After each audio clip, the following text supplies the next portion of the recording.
construire. 3. Raccordement à l'électricité. 4. Transfert de propriété. 5. Obtention des prêts. 6. Protection des investisseurs. 7. Paiement des impôts. 8. Commerce transfrontalier. 9. Exécution des contrats. 10. Le règlement de l'insolvabilité. C'est en 2012, il y a eu la création, les réformes sur la création d'entreprises, l'octroi de permis de construire, le raccordement de l'électricité. En 2013, le transfert de propriété, le commerce transfrontalier. Alors, la mise en place de ces réformes a permis à la Guinée d'améliorer son classement annuel au niveau de la Banque mondiale. Et ce classement en 2013 est 175 sur 189. Et cela a permis à la Guinée également de figurer parmi les 20 pays ayant le plus progressé dans le classement mondial. Et tout cela, le climat des affaires, tout cela ne va pas sans les réformes dans le secteur de la justice. Et à ce niveau, le système judiciaire connaît une réforme profonde avec l'objectif de rapprocher la justice des justiciables, renforcer les capacités du personnel judiciaire, instaurer un mécanisme de contrôle des décisions judiciaires qui permettent d'évaluer les règles d'équité et de transparence dans la manière de rendre justice. À ce niveau, il y a 2 modes. Les modes alternatifs qui concernent l'arbitrage, la médiation, la conciliation, et les modes judiciaires au niveau des tribunaux de droit commun et les tribunaux d'exception. Au niveau du département de l'industrie, des réformes ont été également initiées. Ces réformes sont relatives à la lettre de politique des investissements qui est adoptée, le code des investissements révisé en cours de finalisation, la lettre de politique des PME en cours d'adoption, la lettre de politique industrielle en cours d'élaboration.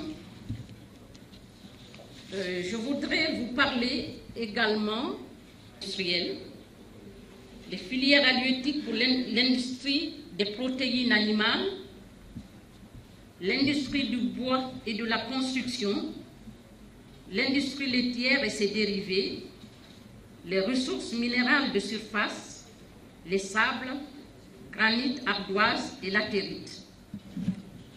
Il y a également la privatisation avec priorité aux agro-industries.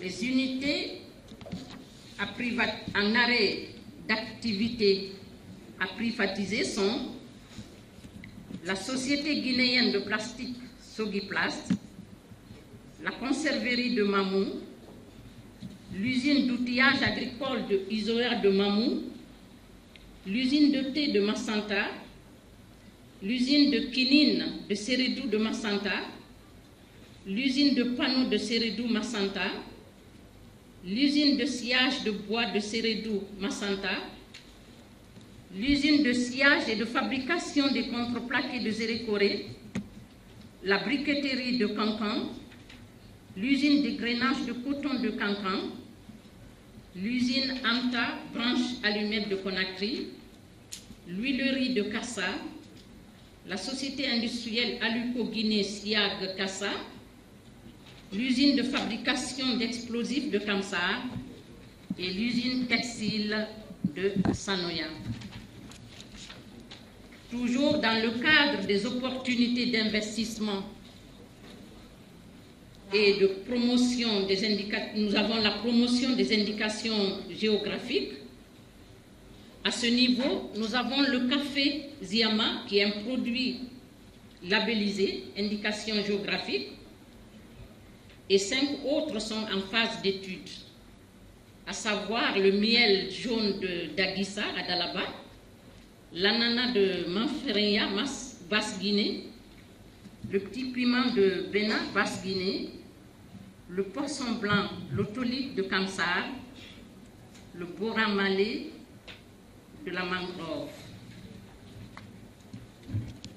Les opportunités d'investissement concernent aussi les zones industrielles spécialisées et mixtes. À ce niveau, le gouvernement a identifié des zones, identifié et réservé des zones industrielles pour l'installation des investisseurs potentiels. Ces zones, évidemment, ont besoin d'être viabilisées. Dans le cadre de la viabilisation de ces zones, nous cherchons des partenaires. Nous avons signé il y a quelque temps avec une société marocaine un mémorandum d'entente dans ce cadre. Mais les hommes d'affaires de l'Afrique du Sud, tout comme les opérateurs guinéens, peuvent travailler avec l'État au niveau de ce projet de viabilisation. C'est une zone réservée parmi les différentes zones qui ont été identifiées par le gouvernement pour les investissements.